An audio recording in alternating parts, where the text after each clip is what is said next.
Hello, everyone. Welcome back to the Rotten Horror Picture Show, the horror movie podcast where we talk about films off the Rotten Tomatoes 200 Best Horror Movies of All Time list. My name is Clay. With me, as always, is Amanda. How are you doing, Amanda?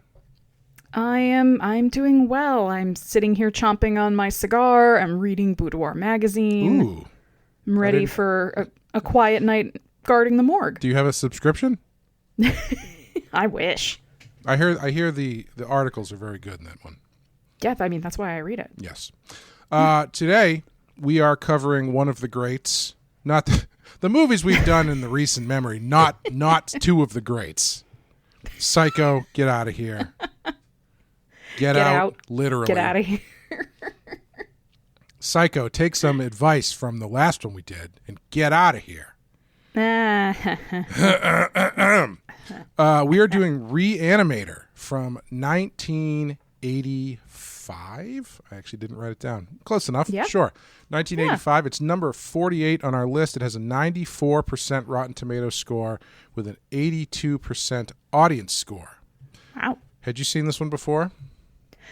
I had. It's actually been a while. I felt like I had seen it more recently, and then when we were watching it, I was like, oh shit, yeah, no, I haven't seen this in a really long time. Yeah, I've seen this a number of times. This is one where the first time that I saw this, I think this was probably in that period where I was like looking for, really getting into this stuff for the first time and looking to see what struck my fancy. And this was one where when it was over, I went, finally someone gets me. It ends and you realize you're crying, and yes. whoever you were watching it with is like, Clay, are you okay? As soon as I just never felt so understood. Yes, as soon as the movie was over, I turned to my mother, who was watching it with me. Horrified look on her face. Is that true? No, it's not true. I was gonna say, your poor mom. If that were the case, I would be like, you should be paying for your mother's therapy bills. Yeah. I don't know. Maybe she'd like it. She probably wouldn't, though. Yeah, this has been a favorite of mine for a long time. It feels like it's one of those ones that is still kind of a cult movie, but it's like a just under the surface cult movie. So like you have your main movies that everybody who's into this stuff knows, and then like the next rung down is where Re-Animator pops up. But it's kind of one of those threshold movies where it's like if you're going to get into this, Re-Animator's like very, very soon after you get into it. Yeah, this is a movie where I'm pretty sure I watched it because I am a giant nerd, and I was like, oh, it's based on an H.P. Lovecraft story. And then I watched it and was like, what? Would Wait, H.P. what? Lovecraft have liked this movie? No. I don't know. There's no black people in it. Oh no, but there's women. There's there's one, naked. That's There's true. naked women. Yeah. No. Yeah, absolutely not. Probably not. It doesn't take place in his house, which Yeah. I don't think he ever wanted to go anywhere else. No, he did not. And it's not about the sort of staring into the cosmic abyss. Yeah, It's there's no much more about bodies and flesh and blood and goo, and he wasn't as into that. no thinly veiled racism, at least as far as I can see. Yeah, but there's plenty of thinly veiled homoeroticism, so at least there's that. That's true. Yeah. He would have loved that. So we're going to take a quick break, play you the trailer, and then come back and talk about Re-Animator. Herbert West is at the top of his class in medical school.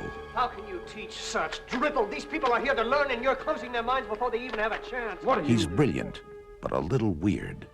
I've broken the 6 to 12 minute barrier. I've conquered brain death. His experiments have always been unorthodox. It was dead. But lately, they're getting out of hand. And he's just made a discovery that could wake up the dead. Herbert West has affected reanimation in dead animal tissue. What are you thinking? How do you feel?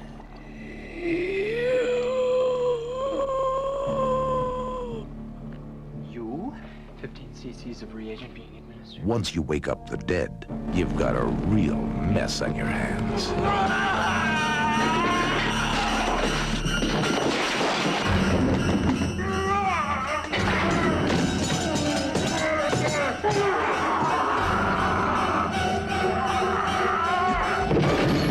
Herbert, you're insane! Now what happened? I had to kill him! He's dead? Not anymore.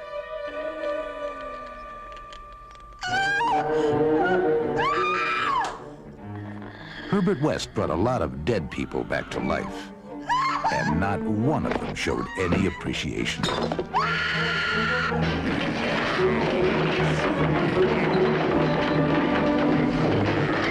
H.P. Lovecraft's classic tale of horror, Re-Animator. Mr. West. You'll never get credit for my discovery. Who's going to believe a talking head? Get a job in a sideshow. It will scare you to pieces. Okay, Re-Animator, directed by Stuart Gordon, written by Dennis Paoli, William Norris, and I think Stuart Gordon is listed as well. He's not listed on IMDb, but I think he's listed on the movie. Based on the short story by H.P. Lovecraft, starring Jeffrey Combs, Bruce Abbott, who is not Casey Jones from the Teenage Mutant Ninja Turtles movie, the original one, because he looks exactly like that guy. So much so. Yeah. I thought when I first saw this guy, I was like, oh, wow, he looks just like the Casey Jones guy, like to an astounding degree. And then, I don't know if you've ever seen the movie The Prophecy, where Christopher Walken plays an angel that kills people. I don't think so. So, Casey Jones, whose name is Elias Koteas, is in that movie.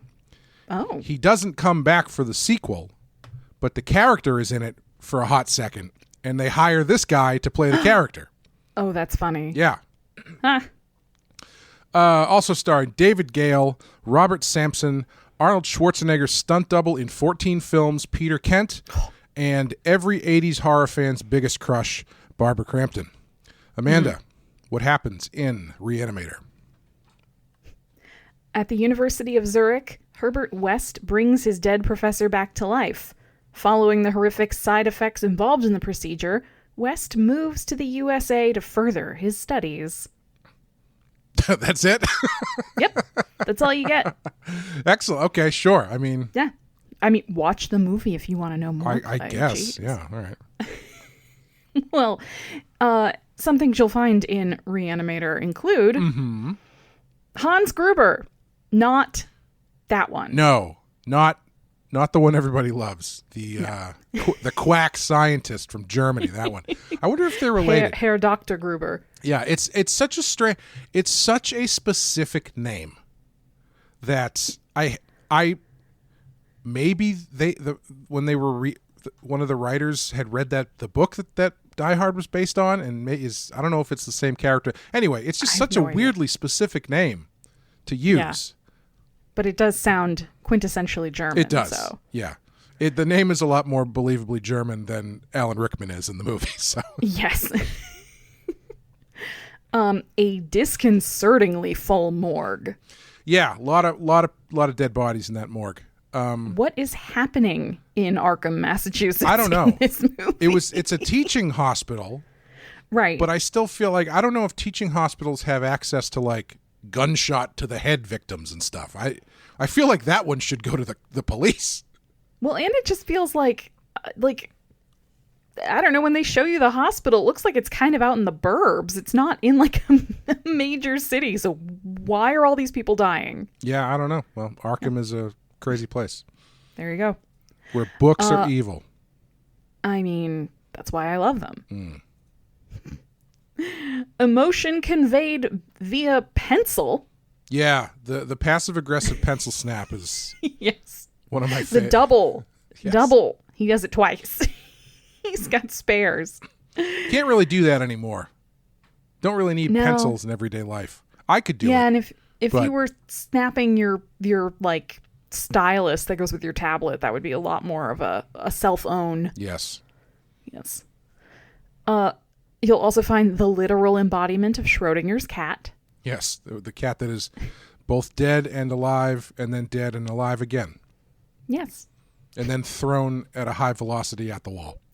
And exploded against the wall. A padded room with a view. Yeah, Professor A Hill view of an office. just in his office just has like casually a padded, like if he just wants to bring someone up to observe them for while he's having lunch or something. His own personal Renfield. He can just tuck them in there. Yeah, I guess. A head that gives head. Now, I don't want to get too blue here, but isn't that how else would you do it? But it's just the head. Oh, I get it. Get now. it? Yeah. You get it now. Apparently, when David Gale's wife saw that scene, he turned to him and gasped and said, "David, how could you?" Which is true.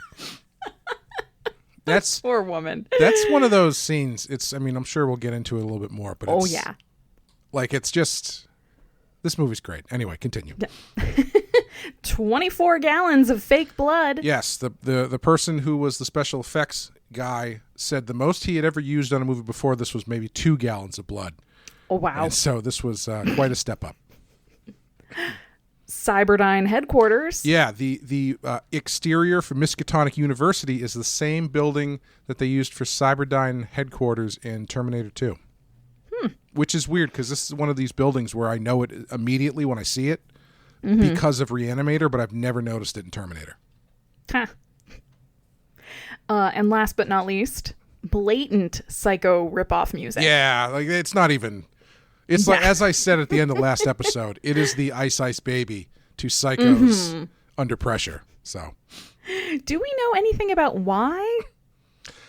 not that I could see. I've seen people acknowledge it, but I don't know. I didn't watch all the special feature. The DVD that I have has an interview with the composer, which I did not watch. I should have, but Well then, that's your homework. yeah. Everybody, find out. Let me know. So, Re-Animator. Don't you just love it when filmmakers just get it? Like they just figure it out. This was Stuart Gordon's first movie. I was watching an interview with Barbara Crampton because I was much more interested in hearing her talk than the person who wrote the music.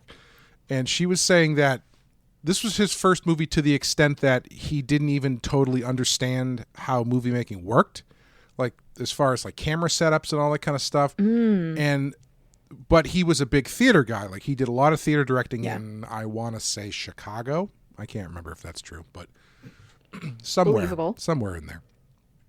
And so he had obviously he knew dramatics and he knew story structure and stuff, but he had never made a movie before. And this is one of those rare movies that starts insane and then just gets more insane, and at no point does it get less insane than it has already gotten. And it's one of those things that I feel like a lot of modern horror movies don't get or don't have. The reference point I always use is Evil Dead, where it's like once they read the book in Evil Dead, the ball just rolls down the hill and it keeps rolling, and the snowball just keeps getting bigger and bigger and bigger. And this is the same kind of movie where every scene is more ridiculous than the last one, and the last scene is the most ridiculous scene in the movie. Yeah, I mean, they give you that nice little shock intro, though, where you get to see Herbert West in Zurich as his mentor is gruesomely dying from the what do they call it, the reagent? Yes.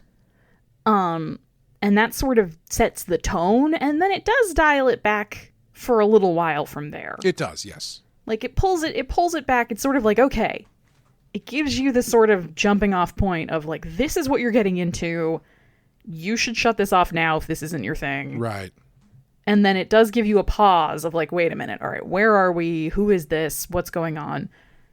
But it's not a long pause.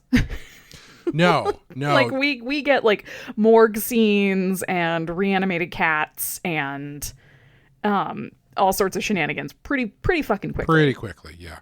Yeah. Yeah, it's a very lean movie too. It's like I think it's like 85 minutes or something. It might even be shorter than that. It's a pretty short movie. Yeah, it's quick. Apparently the original cut was like 2.5 hours. Holy and shit! so they how? managed to, I don't know, and so they managed to really, really trim stuff back, and How? it is, it's the kind of movie where it's just like every scene just kind of does what it needs to do, and then the movie just keeps moving forward. And one of the things we were talking about last night is there was apparently a subplot that involved Dr. Hill having like hypnotic or like mind control powers, pieces of which you can still see in the movie, like when he goes to see West and he tells him to give him the book, and West kind of like zones out and just hands him the book with the notes in it. And even the way that ultimately he ends up controlling the zombies. I think if I had to guess, I think it was probably they needed to figure out a way for him to be able to control all these zombies. And they, if I know the writing process the way that I think I do, that was probably a long argument about how they were going to justify that. And then eventually, when it came down to it, they said, you know what? It doesn't matter. Right. Right. And I think that works so well in this movie of all movies, because one of the reasons I really like this movie is that it does not attempt to explain anything. Like, right. They just, sure, he's made this serum. It can reanimate dead creatures. Sometimes they come back and they're extra violent. Sometimes they come back and they can still sort of talk. Right. Yes. like there's no attempt to explain why, really, other than like he wants the power to do it. There's no like backstory for Herbert West aside from I was in Zurich and I kind of killed Hans Gruber. There's no, here's how the serum works. Here's how Dr. Hill can control the other zombies. Here's why this. They're like, nope. This is just what happened. Yep. Like we're just gonna do these things because they're insane looking and they're fun, and we're not gonna get bogged down in all the details of like, wait, but what if this were to happen? What would happen then? Yeah, they don't give you any parameters to what the reagent can and can't do, which allows them to do whatever they want. So they, you've got that. They start going through it like a little bit when it's Dan and Herbert reanimating the first guy in the morgue, and he's talking about like the time and the dosage and all this kind of stuff. And then he's like, "Oh, you put it in the brain?" He's like, "Yeah, of course I put it in the brain. Where else would I put it?" And then by the end of the movie, he's just like sticking it into body parts and like reanimating headless corpses and shit. Like it doesn't have any rhyme or reason. Yeah. And it would be stupid if it did.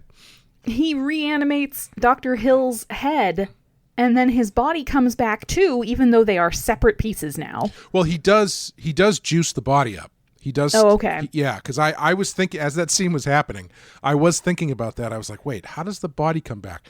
And he does, there is like a little line in there where he just goes, well, I mean, I've never tried it on single limbs before. I'm like, that's just like, oh, yeah. So he injects the body and the head just to see what happens.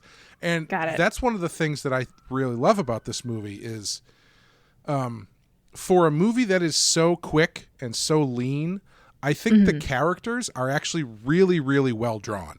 I think Herbert is someone who, and Dan, but Herbert mostly is so, he's driven almost exclusively by his knowledge, the quest for knowledge and to be like the best at this sector of science and innovate to the point where he's just killed a guy. And even at that point, he's like, well, I don't want to waste the opportunity to get some new data, Yeah, he's sort of Dr. Frankenstein if all of the Dr. Frankenstein morality was like removed. Yes. From it. All of that sort of tortured, like I do kind of want to talk about how this compares to Frankenstein a little bit. Sure. Because I think the comparison is very like in your face and they're doing it on purpose. Where in Frankenstein, the whole thing is kind of like, is Dr. Frankenstein going to choose his ungodly, blasphemous experiments, or is he going to choose a more quote unquote good or stable life? Right. Like your fiance and you get married and you settle down and you have kids and you live a good Christian life, or do you pursue this kind of unholy scientific against nature track that you're following? In Re-Animator, Herbert West doesn't have any interest in option one of like settling down and being a normal guy. Right, he is like full in on the like godless, unholy scientific track. Yeah. I'm going to do these things because I can and because somebody should, because of science. Well, what's funny is they split Frankenstein basically into two characters, right? Because what Dan is sort of a mix of Frankenstein and, you know, Frankenstein's assistant. But he does have all the compassion that Herbert doesn't have. But Dan also has that same drive. So you get into these situations with Dan where he's got this conflict about whether or not he's doing the right thing, or just, you know, realizing what they're doing is insane and unethical and crazy. But then Herbert will be like, yeah, but, you know, did you see what just happened? And he's like, yeah, we should probably keep going. You know, like he's got, I think they do a great job for as much of like a, just sort of like a cipher that Dan ends up being as the movie goes on. I think they actually set him up pretty well, because that first scene in the hospital where he can't revive that woman, you know, they establish pretty quickly that he has a preoccupation with losing patients, and, you know, it really affects him. And so regardless of whether or not what Herbert is doing is right, he sees this as twisted as it might be, an opportunity to conquer the thing that he is inconquerable. So it's very alluring, even though it ends up with giant bodybuilder zombies killing his potential father-in-law. Well, and I think that, like, it kind of shows that, like, so Herbert has an absolute lack of, like, humanity and empathy and compassion. Like, he does not care. Dan has an overabundance. Yep. Like that opening scene that you were talking about where he's trying to resuscitate the woman in the emergency room. And, you know, they're med students, so he's not a full doctor yet. And the doctor who is there with him, that woman with the glasses, says to him something like, you know, you're a good student, you're going to be a good doctor, but good doctors know when to stop. Yeah. Like they know when when they know when it's over, they know when to let it go. And this whole movie is like, shows that Dan doesn't. Right. Like he can't let it go. It's like his drive to help people and his overabundance of compassion pushes him towards the exact same actions that West, with his lack of compassion, takes. So it's almost like he comes full circle. Like they go so far in one direction, you come around the other side again, and they end up doing the same thing. Yeah. And Herbert knows, right? Like Herbert knows, he can see that in Dan, because all of those scenes where Dan's freaking out about stuff, Herbert knows all it takes is just another step forward to get Dan back on his side. Whether or not he's lying to him, it depends on the scene, because there are a few scenes where I'm pretty sure he just lies to his face. Yeah. Yeah. Do you think Herbert killed the cat? Oh, absolutely. Yeah. I do too. I think they do a good job of keeping it vague enough that really it could go either way, but Herbert doesn't seem like the kind of person who's not going to just kill a cat if he needs a subject, you know? Right, I don't know. Especially where his notes talk about how he's done this on X amount of different animals. Yeah. I don't know if he killed Gruber. That might be a little bit more gray. I don't know why he would have killed Gruber, because, you know, they were kind of working together, so I don't really think it matters, but... Yeah, I don't get the vibe that he did. I could see that being something like, I don't know, Gruber had a heart attack. Right. But yeah, there's that, like, the scene where Meg's father, Dean Halsey, gets killed. When Dan freaks out, all it takes to bring him back into the fold is Herbert saying, "We're never going to get another chance with a corpse this fresh." And he's like, all right. Go for it. Right. Like he can't resist. And it's so interesting. Like I half jokingly, but I'm also kind of serious when I said that they're like the homoerotic undertones in this. Mm-hmm. Like Dan cannot resist Herbert. Right. Like he just can't say no to him. He tries and he kind of does. And then he always ends up sort of giving in. Right. And following Herbert deeper and deeper into this insanity at the expense of his relationship with Meg, mm-hmm. who gets sort of just like shoved off to the side and then horrifically victimized. Yes, quite. And Herbert on his end, you know, I don't know if I would say it's Meg. Yeah, I don't know if I would say there's a romantic attraction or anything, but I think there is the attraction of he knows Dan is controllable. And he sees Meg is someone who has the same amount, if not more, sway on Dan than Herbert does. So every scene where Meg shows up, Herbert is very clearly unhappy to see her. Then there's that one scene where under his breath he just goes like, I hate that bitch or whatever. Something like that. He's so petty and so catty. It makes him really fun to watch. Like, because he's always like very, in a weird way, Herbert is always very proper. Like he's very prim, and very put together as much as he can be in various scenes. But he's so catty that it's hysterical. Like so many of his line deliveries absolutely kill me. Go ahead. Sorry, just when the first reanimated zombie in the morgue is attacking them, and he's trying to save the dean, and he picks up the bone saw and just goes like, I forget what he says, but he's pretty much just like, Dan, step out of the way. Yeah, he says. I think I wrote it down. I think he says. I don't know. Maybe I didn't. But it's like, Dan, look out. Like very very blasé about it. No urgency whatsoever. Yeah. You know, a little bit of tangent here. I don't know why, but bone saws creep the fuck out of me. And I think it has to do because I think maybe, do they use those to cut casts off? They probably do, right? I think there's actually usually a different one. Thing. Okay. Yeah, because it won't cut your skin. Sure, it will just cut the cast. So my only interaction, if you want to call it that, with bone saws are in movies like this, when they're usually used to like crack open a skull or something. And so I think I must have seen a movie that featured that happening in it when I was pretty young, because they always give me like a shiver up my back anytime I see one in a movie like this. Well, that makes a ton of sense to me, because they are like literally created and named for one purpose. That's true. Yes.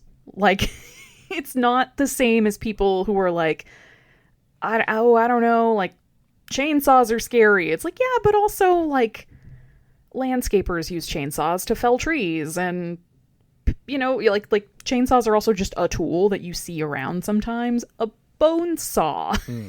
Like, if you're ever in a situation where a bone saw is necessary for you, you're in trouble. Yes. Like, that's a bad situation for you. They have one job and they're always ready to do it, because as Macho Man says in Spider-Man, bone saw is ready.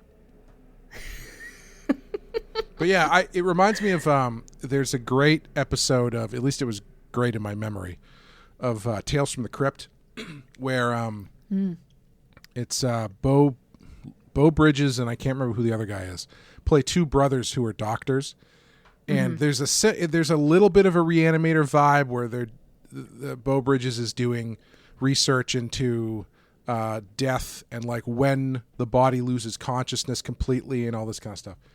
And he goes down, his brother lures him down into the morgue because he's got he wants to show him something with this body that came in. And then as they're looking at the body sits up and reaches out for Bo Bridges, which freaks him out and causes him to have a stroke. And it was a setup for a surprise party for his birthday or something. But the brother ends up having a stroke, which ends up I think he ends up no longer having a surgery career because he can't use half of his body anymore.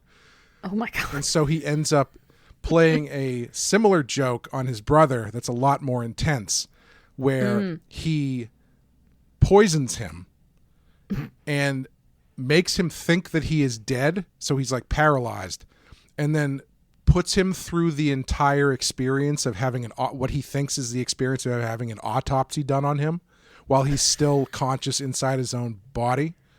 Damn. And then at the end, he reveals that it was all a trick, but then the brother has a heart attack and dies. Oh my God. Nice. Yeah, it's a good episode, but a lot of bonesaw action in that one. I think that maybe might have been where it came from. But yeah, I feel like your feelings about Bonesaws, like, hold that feeling in your mind for a second, and that's kind of how I felt about the medical tools that they show in Dead Ringers. oh yeah. Where it's all like quote unquote gynecological instruments, but they all look like women.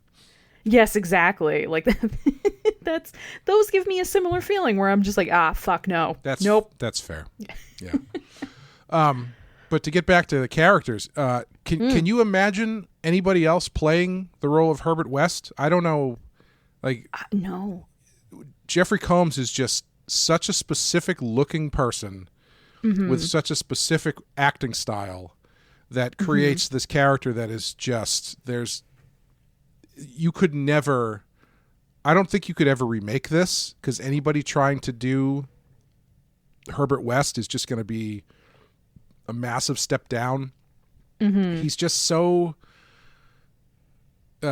he's quirky, he's creepy, but you can tell Jeffrey Combs gets it, and he plays the scenes perfectly as far as like the tone and the comedy that they're going for.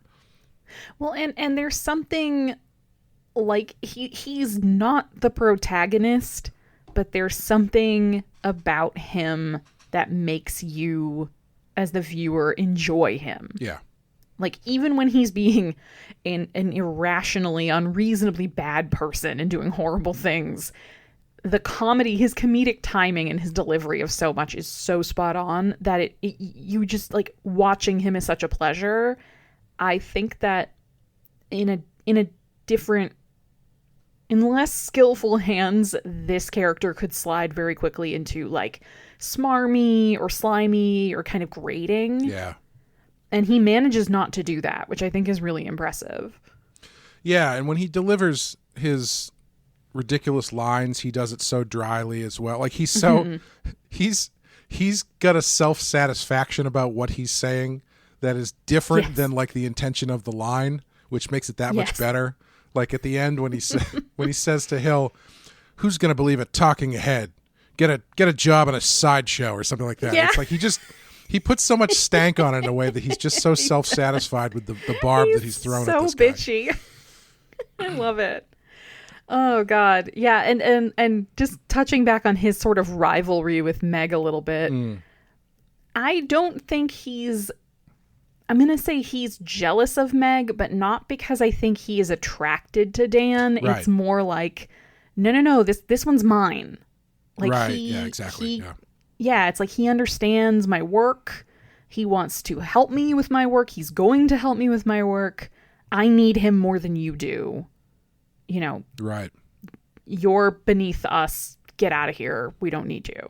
It's more like that vibe than anything else, but it's really funny to watch. Yeah, it's funny because I think, you say he's not the protagonist, and I guess technically he's not because the point of view character is Dan for the most part. But their relationship is... It's almost like Sherlock Holmes and Watson to an extent. Yeah. Where even though this movie doesn't have any narration or anything, this feels like you're watching Dan recount the events of his experience with Herbert, Well, I'm pretty sure that's how the original Lovecraft story was written. It is, yeah.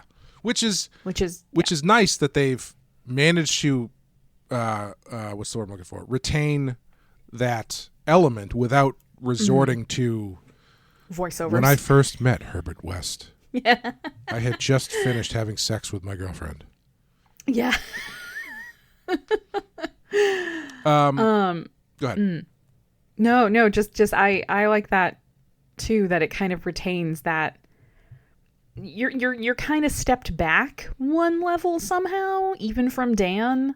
And yeah, I think the Sherlock Holmes and Watson comparison is a good one. And you don't spend any real time with Herbert, so you don't get to know him outside of what he's doing in each scene. And I know that, of course, that's every character, but you know what I mean, where it's like right. Dan you're seeing go through this whole story, whereas Herbert, you're just kind of dropping in on moments when he's doing insane things. So he's kind of impenetrable as to like what's actually going on in his mind in a way that Dan very much isn't.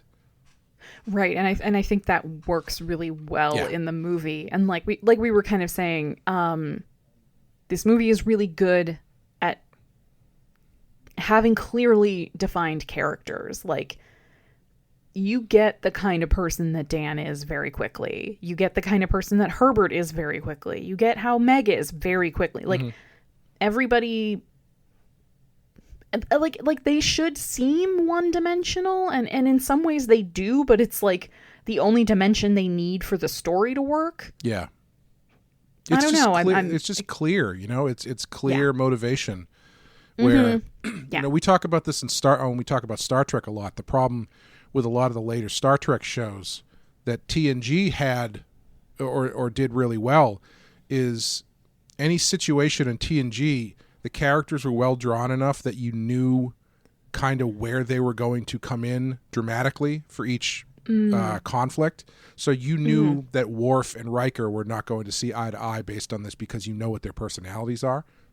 Whereas in the later shows, they don't really do any of that. Everybody's just sort of a blank canvas. And so it's a lot harder for them to get any real drama out of stuff. And I think that's what this movie does really well, is these characters they're simple, but they're consistent. And so, every scene, you understand what the dramatic tension is. And it just, works it to move the story forward. I will say, I think Meg gets the short end of the stick character-wise, because I mean, as expected, because the focus is just so much on Dan and Herbert, but she's not quite as interesting as they are. Even though, I mean, her drive is, I guess, equally as clear. She loves Dan, but she's also, loves her father, and there's a conflict there. But aside from that, she kind of gets, characterization wise, the short end of the stick. Yeah, which is too bad, because the actress does such an amazing job with what little she is given. Yeah, she's really great. Yeah, she takes that pretty, stereotypical young damsel in distress type character, and I think she does a good job with it. Like, I like the fact that when she first meets Herbert, she immediately clocks him as bad news. Yeah. Like, he doesn't need to do much for her to just kind of try to like signal to Dan, like, don't do this, don't get involved with this guy, like, please don't do this. And she never wavers in that. Like, she's always aware of the fact that Herbert is dragging Dan into something that is going to disrupt her and Dan's future together. And she's right. Like, she's not jealous for no reason. She's absolutely right. And her dad ends up dying for it, and all these other people end up dying for it, and she ends up dying for it. And so I always get to the end of this movie and I'm just like, oh, poor Meg. Yeah. She didn't really do anything to deserve any of this. Yeah, she really gets put through the ringer in this one. Yeah.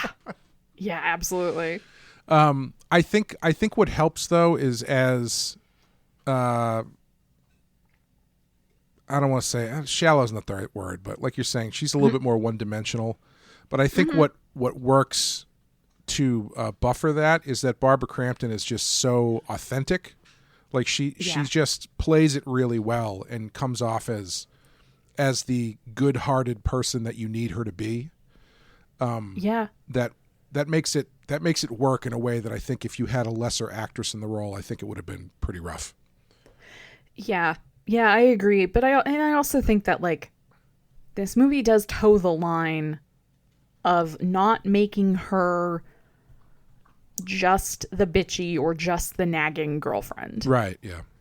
Like, she and Dan have fights, but usually they're over something you can see happening. It's not her, like, insanely overreacting to something or just, like, being nasty to him for no reason, which happens a lot in these types of movies, I feel like. It's like the girlfriend or the boyfriend or whoever just ends up being kind of a jerk just to create conflict between the main character and his partner. Mm-hmm. And in this, they don't need to go that route because Herbert's there.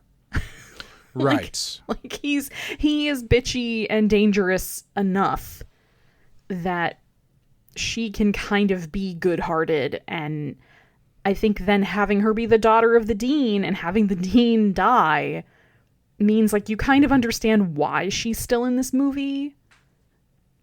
Yeah. Whereas in, like, other movies, sometimes you're a little bit like, oh, I don't care about this like this romance side plot. I don't really give a shit about it. I want to know what happens with the other stuff. At least in this movie, it's like, no, she's very much tied into all of what's happening here. And then having Dr. Hill be secretly obsessed with her adds a whole nother level of like, oh shit. Yeah. Yeah, I've always found, I think one of the things that gets a little muddy is the extent to which their her and Dan's relationship is known, because early on, when she's very kindly, for everybody in the audience, putting her bra on directly in the front of the camera, she says she can't stay because her father knows that she's there. But then later on, Herbert uses the fact that he knows Dan is sleeping with the dean's daughter as like a threat. So I think, sorry. No, go ahead. Just, I think the specific thing is that they are sleeping together. That's true. Yeah. I think it's because I think Dean Halsey knows that they're dating, because during the weird dinner scene where Meg has cooked dinner for her dad and Dr. Hill, and they're drinking wine, and then she's like, look, I gotta go, Dan's here, we're gonna go study. As they're sort of getting ready to leave, or they've left, Hill says to the dean, oh, so your daughter is seeing Dan Kane, huh? That's right. And he's like, yeah, he seems like a good guy, and blah, blah, blah. And so I think it's the fact that they're having sex is the part that Dean Halsey would object to, and why Meg is like, look, I can't stay here too long, because if I stay too long, my dad is going to start getting suspicious that we're not just studying. Yeah, and she does have that line where she refers to him as like the last living Puritan or something like that. Yes, yeah. So yeah, that does make sense. How do you feel about Hill? I love him. Yeah. I think that actor, I know he wasn't in much, was he? Not really. I have to assume he must have been like a stage guy. Yeah. It's funny. Something I never would have expected, a girlfriend of mine to say. But we're watching Re-Animator, and she, when he comes on the screen, she turns to me and goes, is that the guy from The Brain? And I was like, yes, that is the guy from The Brain. The only other, shitty exploitation horror movie that this guy was in. So that was very impressive. Clearly you guys have been together for a long time. Yeah. Yes. Yeah. My influence is arguably too strong. I just think he's fantastic. He is. He's great. Looks like he did a lot of TV, now that I'm looking at his thing. Because I recognize his face when I see him, and I kind of don't understand why he wasn't more of a... He looks exactly like Andrew Jackson. Oh, no. Not Andrew Jackson. Kerry, the Senator Kerry. Oh, what the hell's his first name? John Kerry? John Kerry. He looks just like John Kerry. What's actually really funny is there's another actor who looks just like this guy. Oh, maybe I'm thinking about him sometimes then. So I thought, this other guy is in Creepshow. He's in the section of Creepshow with the where there's the monster from the Antarctic inside the box. Oh, he shit. looks. I might have been conflating these two. You might have people. been, because they look almost identical. And I've seen that guy in other stuff. I just saw him on an episode of Murder, She Wrote recently because I'm 75 years old. So he pops up more. I've only seen David Gale, this guy David Gale, in a couple things. All right, maybe I think I'm definitely conflating David Gale with another person, but I will stand by my claim that I think he is excellent in this. He is. He's great. I think watching both the actors watching him and the actor who is Dean Halsey go from these very uptight, staid, doctorial types to gore-covered chaos zombies is really fun. Yeah. Like watching them get to do both is like really enjoyable, and I think they do the switch really well. I think Dr. Hill is one of the best villains in a movie, especially like a movie like this. Yeah. Because he's believably formidable even as an undead zombie who's had his head taken off. Mm-hmm. And he is just so gross and creepy. Like he's so disgusting. And everything he does is so like just slimy and upsetting. He does a really great job. Yeah, I have to assume. I hope that they had fun. Those two guys had fun making this movie. I hope so too. Because he goes for it. You know, like that. Yeah. If he hated every minute of being a severed head in a tray full of blood, you can't tell because it feels like they're having the time of their lives doing this stuff. Yeah, he seemed like he really just fully committed to sticking his tongue in that girl's ear. Yeah. Yes. Yeah. Well, you know, never mind. But yeah, Hill's a really good character because to go back to the subplot that they cut out about the hypnosis thing. As you said last night, it would feel like one thing too many in this movie that already has a lot of things in it, and I think you're right. It's just like it feels like. Because the thing that it's connected to, I think, which makes me feel like I can parse out the creative decision as to why they came up with it in the first place, is the other thing in the movie that I feel like is kind of, it stands out to me as being a little bit out of place, which is the argument between Hill and West about the location of the will in the brain. Yeah. Because they both come off as very scientific people, and that idea is a very abstract thing that I feel like is not very scientific at all. Mm-hmm. So it feels like I'm doing like the reverse engineering thing where it's like, well, how do we control these zombies? Well, maybe he's got mind control powers, and like he understands where the will is in the brain, and so that's how we can use the drill, blah blah blah. And it's just one of those things where it's like, I think they're overthinking it, and I'm glad that they cut that stuff out. But the will thing is always stands out to me as being like, you probably didn't need that.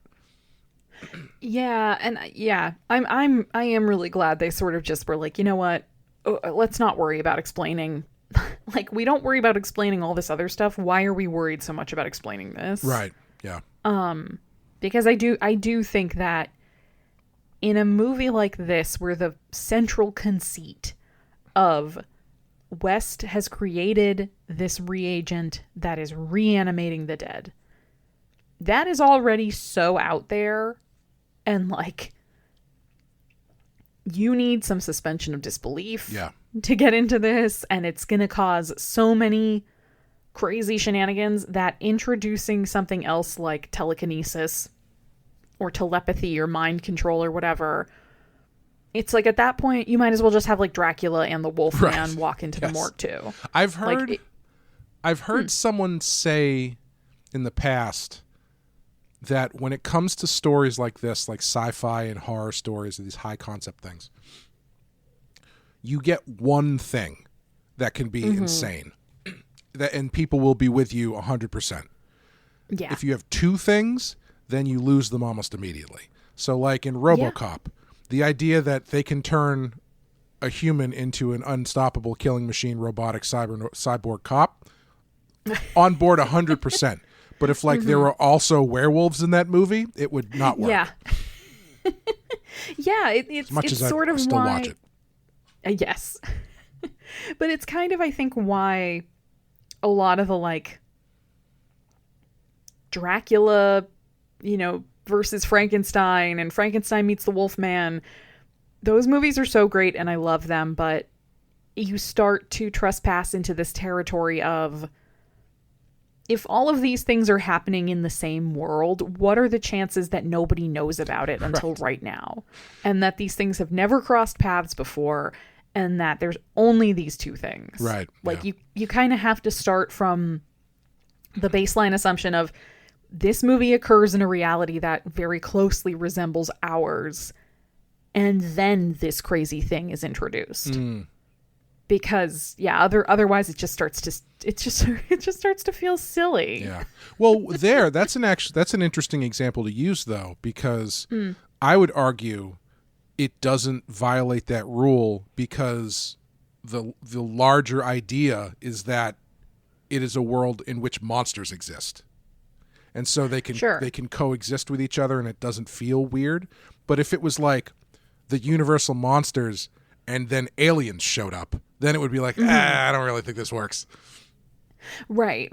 Like, yeah. And I mean, in this movie specifically, the whole point is that West has discovered this compound that does this unbelievable thing that is so unbelievable that even though he is running around left, right, and center reanimating corpses, nobody believes him. Right, yeah. Like, he has the serum. He could just stand up on stage in front of thousands of people and inject a dead rabbit. Yeah. And be like, see, I did it. And everyone would have to be like, how did you do that? Right. Was that some sort of trick, or is this serum real?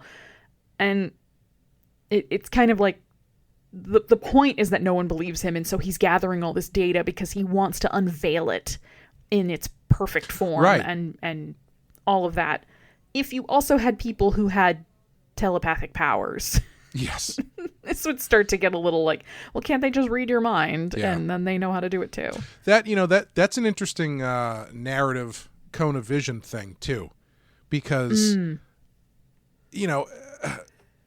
West his whole thing is he wants a place to work to develop this serum and do more experiments. All he would have to do is do one example, like do one presentation in front of like a bunch of rich guys, and he would be fully funded for the rest of his life. But what they do with West, as you're saying, is he doesn't want to just put it out there. He wants to put it out there in a perfect form. So he can't do that. Yes. He has to constantly keep testing things and keep trying things, because he's the kind of scientist who is obsessive about fine-tuning and finding new information, even more so than he is about getting money to back that stuff.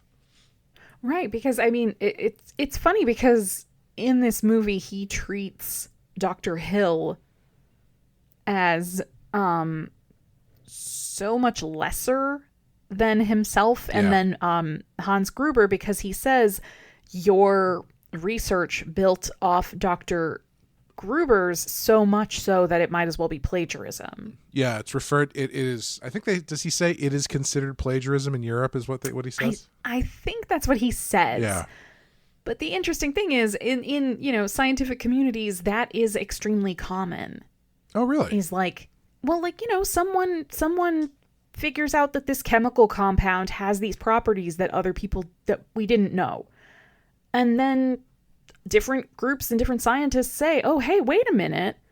If that chemical compound has these properties, we could apply it in these different ways. And then they kind of take it in different directions. So it's you attribute, Herbert West came up with this compound and then my group took it and applied it to whatever. So you attribute things properly, but you build off of the what the rest of the community is working on. Yeah. So there is this sort of like, you test your own hypotheses, you test other people's hypotheses and results, and you slowly kind of move towards a consensus within a broader community. It's not just one person puts out a paper and everybody goes, hey, wow. Right. Like, some people go back and say, I don't think that's true. Like, I think your premise of your study is flawed, so I'm going to try this other study and I'm going to do this other thing. And it's clear that Herbert does not want that. Yeah. He doesn't want anyone else getting any notoriety or credit for any part of his discovery. It's sort of like his possessiveness towards the serum.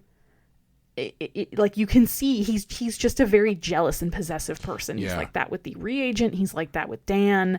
He does not want to share anything. Yeah, and I think smartly when they do sequels, which obviously I think there's probably a budgetary thing built into this, but they always avoid going down what I feel like is an obvious and bad route for a Re-Animator sequel, which is that someone else discovers the serum, and so now there's like a chase to try and get it, and like the government's involved and all this kind of I feel like it very easily you could go down that route if you really wanted to, and I just don't think there's anything appealing about that, because the further you take it away from Herbert West in a gross basement bringing bodies and limbs back to life, the worse it gets. But it's interesting because it's interesting because in Bride of Frankenstein, they sort of do the exact opposite. They kind of do more what I'm talking about with like how actual science tends to work, which is different scientists are examining the same problem and coming at it from different angles, and then it's like, hey, we can compare notes, we can learn from each other. And it's funny that in this series of movies they kind of reject that premise because Herbert West is like, no this is all mine. Yeah, I think the third one he's in jail. I think the whole thing takes place in jail. I haven't seen that one. Probably should. Probably. Yeah, I think one of the other things that makes the leanness of the movie work to its advantage is it allows them to do a lot of really great gags and set pieces that are, I think all of them are great. I can't think of one that I would go like, that doesn't really work. I think they're all really good. I mean, even right off the bat with Hans Gruber, when you see him with his eyeballs exploding out of his head dying, it looks so good for such a low budget movie. It does, It looks like all the gore and the gruesome stuff in this looks amazing. Yeah, the special effects in this are very good for a movie that is, as far as I know, pretty low budget. It looks really great. Yeah.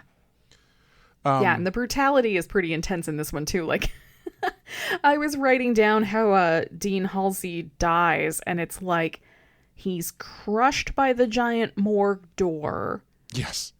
And then his fingers are bitten off, and then he's like pummeled, and then he's smashed into a wall repeatedly for like an extended period of time. There's a lot of heads smashing into walls at various velocities in this movie. Yes. All of the special effects were done by John Nolan. He a lot of it was done using what he described as disgusting shots brought out of the Cook County morgue of all kinds of different lividities and different corpses. He and Stuart Gordon also used a book of forensic pathology in order to present how a corpse looks once the blood settles in the body, creating a variety of odd skin tones. Yeah, I noticed that especially with the first reanimated corpse in the morgue, the like extremely muscular guy. They do a really great job mimicking that sort of lividity where all the blood has pooled at the bottom of a body, the way it's laying down. Yeah.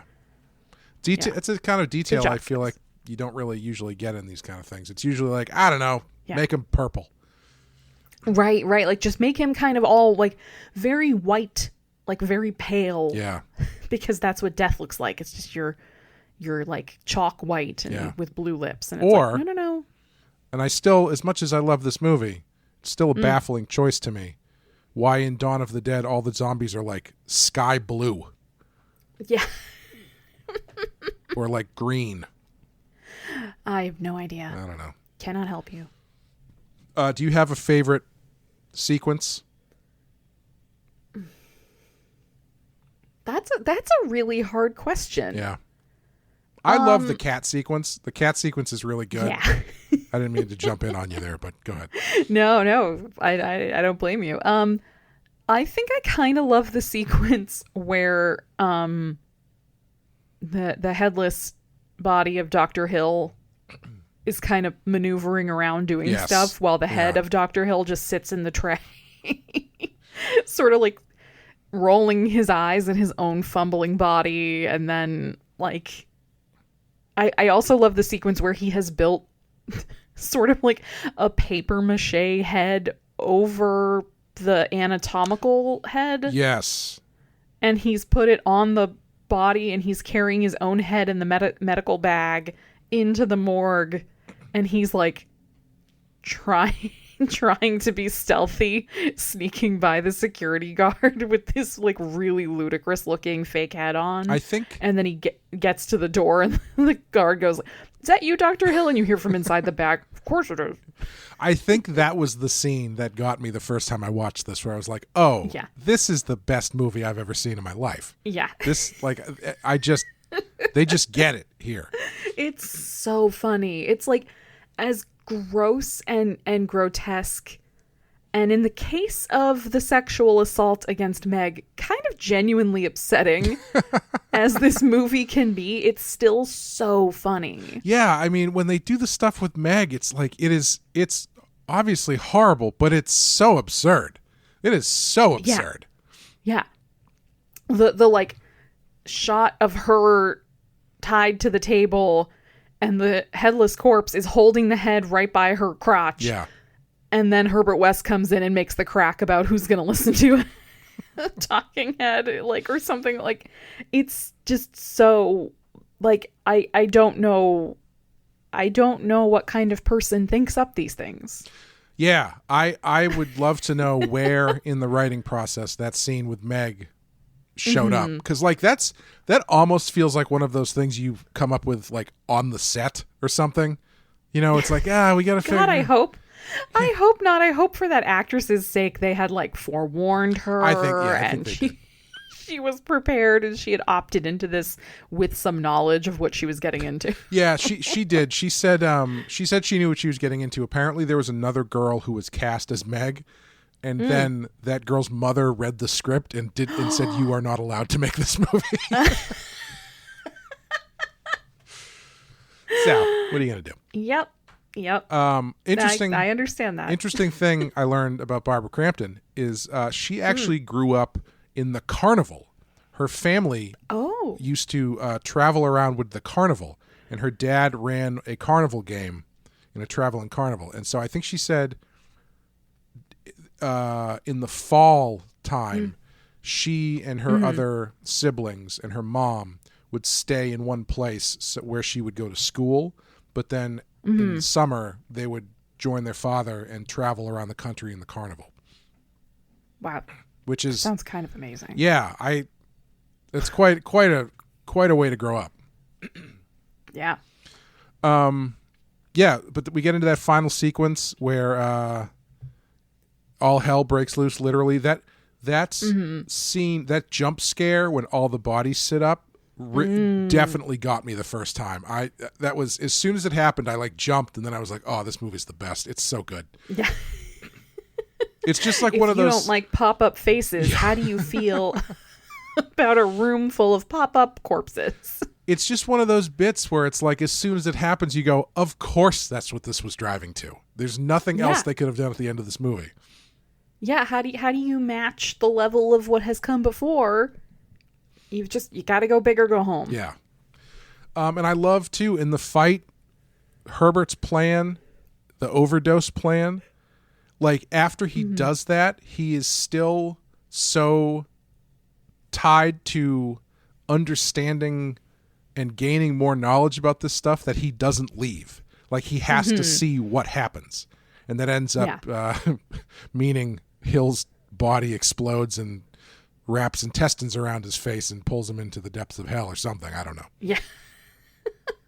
Well, it's funny because it's sort of like, I feel like, and this movie does not go into this, and I think it's all for the better that it doesn't, but my reading of that ending scene when Herbert and Dan show up is that Dan thinks they are there to save Meg and save the day. Herbert thinks they are there because there is a great opportunity. Oh, probably. Sure. For testing more shit with the serum and seeing what happens. Like, I don't think Herbert could give less of a fuck what happens to Meg.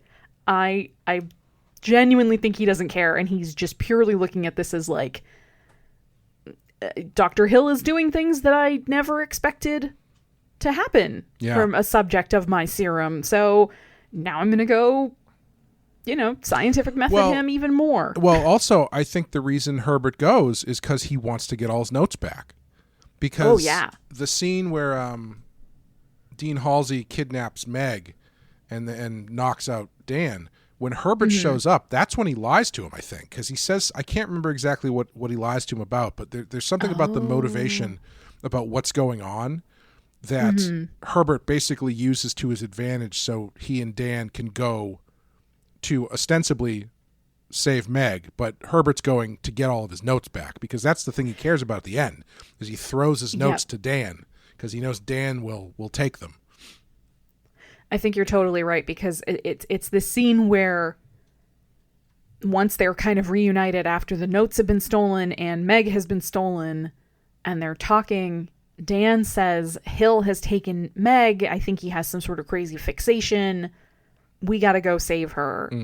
And Herbert just kind of laughs. And I think it's because it's like, great, you're going to help me get my notes back. Like, just, I don't need to convince you to go. Yeah. You're already in. And the final scene, I think, is a great companion to the first scene with Dan, where I love that he's learned nothing, because I think there's another version of this movie where Dan comes out a bit more heroic and like realizes how the error of what they're doing, but he still has that one thing on his mind, and now his girlfriend is dead, his fiance is dead. Yeah. And so he is going to do whatever he has to bring her back. Yeah, it's sort of like, if he was that desperate to save a total stranger, of course he is willing to do anything to save somebody he loves. And yeah, he didn't learn anything over the course of the movie. And there's the trite ending that this movie could have had, which is he and Herbert bust in, they stop Dr. Hill, Herbert dies, Dan saves Meg, and they ride off into the sunset together. Right. Like, that's the more standard ending you would expect a movie like this to have. The next step is what you were kind of just saying, where he learns enough that when Meg dies, he has to grapple with that and come to peace with that and accept that she's dead. And instead, this movie goes, nope. Like, nope, he's just gonna continue the cycle, and he's now gonna bring her back, and God only knows what that would result in. Yeah, because the other thing running through the movie too is it reacts differently to different corpses based on when they've died, how they've died, that kind of stuff. And Herbert, the sort of running thing with Herbert is like, we just need a fresher body. And so I feel like also in the back of Dan's mind is like, well, maybe this is the one. Maybe this is enough.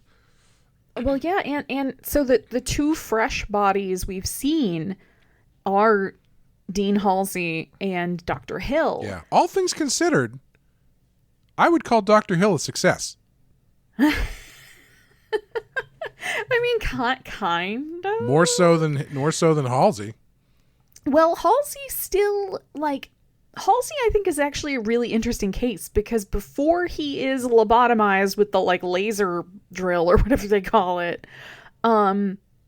he is not violent directly towards anybody. Mm-hmm. He kind of is cringing back, like he's horrified. True, yeah. Like it's sort of like some part of him understands that he is some kind of monster now. Mm-hmm. And so when Megan bursts into the morgue during that sequence after her dad has been resurrected, she tries to run up to him and he cowers in the corner and hides his face from her. Right, yeah. Like he doesn't get violent and attack. He's like horrified, and he yells when the security guard comes in and says, "Dr. Halsey, are you okay?" He yells something at the security guard that sounds kind of like "get them" or "arrest them" or something like that. So I think he's actually like kind of a relative success as well. Whereas Dr. Hill, like this all happening to Dr. Hill has kind of like freed him to go be the sort of psychotic monster that he always wanted to be deep down. Yeah. Well, I think at the very least, something goes wrong when you come back. Yes. Yeah. And that's maybe more what I'm kind of obliquely trying to get at, which is that like it changes something in you that either if you were any sort of good person, it seems like it drives you crazy. And if you were any sort of evil person, it just makes you more evil. Right. Yeah. Yeah. Great ending. Great movie. Yep. It is, as we mentioned before, it's based on the H.P. Lovecraft story. Not a ton of the story makes it into this. Interestingly enough, Bride of Re-Animator, the first sequel, is a lot closer to the story. Because Re-Animator, the Lovecraft story takes place. It's kind of told in vignettes. I think he was writing pieces of it that came out in magazines like weekly or monthly or something. Yeah, I think it was serialized. Serialized, yeah.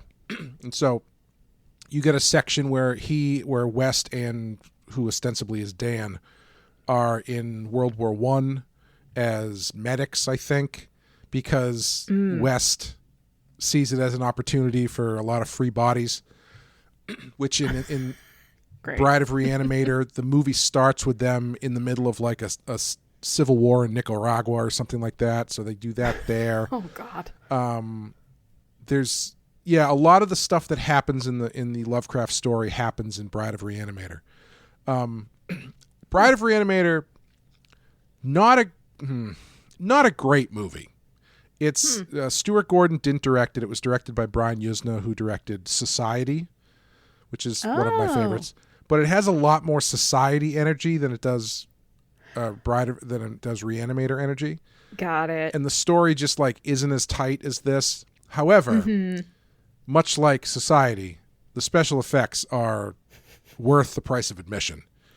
Yeah. It goes nuts. Crazy. Yeah, it goes nuts. Like it starts West starts just like piecing disparate body parts together and dumping reagent on it to see what happens. And so you get like these little monsters that are fingers with like eyeballs grafted to the top of them that start like skittering around and stuff. But the thrust of the story is Dan is despondent over the death of Meg. And Herbert uses his grief as an opportunity to build a person from scratch. And so they start collecting body parts from all these different people who've died and piecing them together. The centerpiece being they have Meg's heart. And so they put Meg's heart inside the bride. And the end of Bride of Re-Animator is one of those rare times where I was watching a movie and I said to myself, you know, it would be really awesome if X happened, and that's exactly what happens. And I was like, oh, perfect movie. Because what ends up happening, spoilers for Bride of Re-Animator, but it's just so great, is the bride comes to life. It's a really disgusting, great makeup for the bride. And she has her freak out, you know, Dan rejects her. And so she ends up like, it's basically the end of Bride of Frankenstein sort of shifted. So like she decides that she's like better off dead. and she wants Dan to love her so badly. She reaches into her chest and pulls out the heart and wow. hands it towards Dan. And then as that's happening, her entire body crumbles to pieces. Wow. It's fucking great. And so she's sort of both Bride and Frankenstein's monster from Bride of Frankenstein. Yeah, that's awesome. It's worth watching for the special effects. And Hill makes a return, and he flies because he's got bat wings on his head now. It's crazy, which I think is actually something from the original story. I can't remember exactly, but this sounds like one of those movies that it could easily be one of the ones where if you saw it when you were young enough or tired enough or whatever, that years and years later you think you made it up. Oh, 100%. 100%. Yes. I would say nice. It's not as good as the original, but it's worth checking out just to see the effects and how gnarly it gets and crazy it gets. The awesome Beyond Re-Animator haven't seen, but like I said, I think it takes place in a prison. And unfortunately, I don't think there'll be any more because Stuart Gordon unfortunately passed away. But he did a bunch of Lovecraft stories, a lot of them with Jeffrey Combs, and at least one more with Barbara Crampton. They all reunited to do From Beyond, which is a pretty whacked out movie that would be interesting for us to do eventually. Cool. But he also did Dagon, and there's another one I'm forgetting. They did a movie called Castle Freak, which is not I don't think is a Lovecraft story, but never heard of probably that one. could have been. It's a fucking weird movie. It's I recommend it because it's so strange. The whole thing is shot at this castle in like Romania that the producer owned.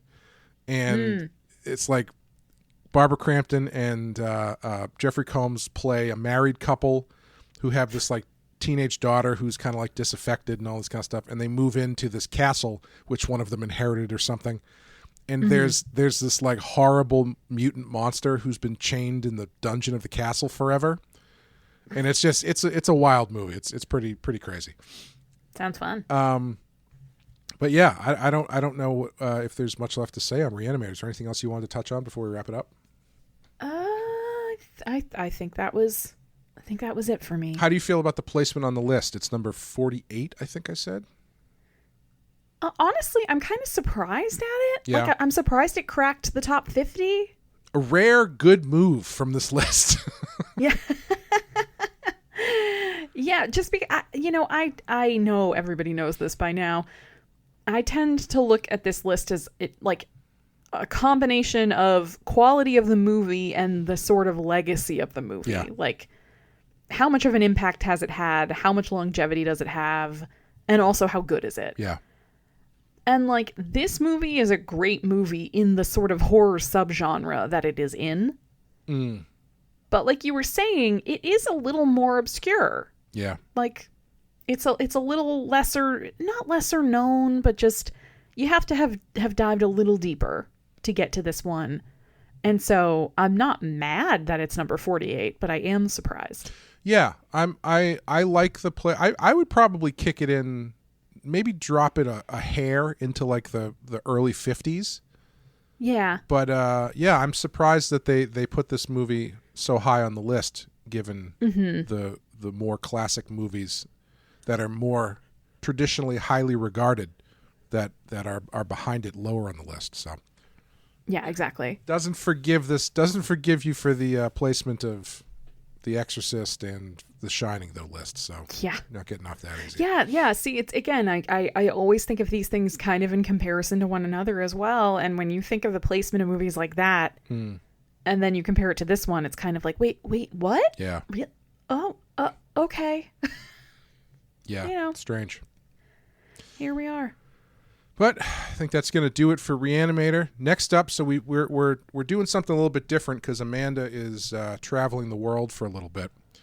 So what we're going to do next is we're going to do a wild card, and it's going to, well, it shouldn't be a wild card, but the new change of the list screwed everything up.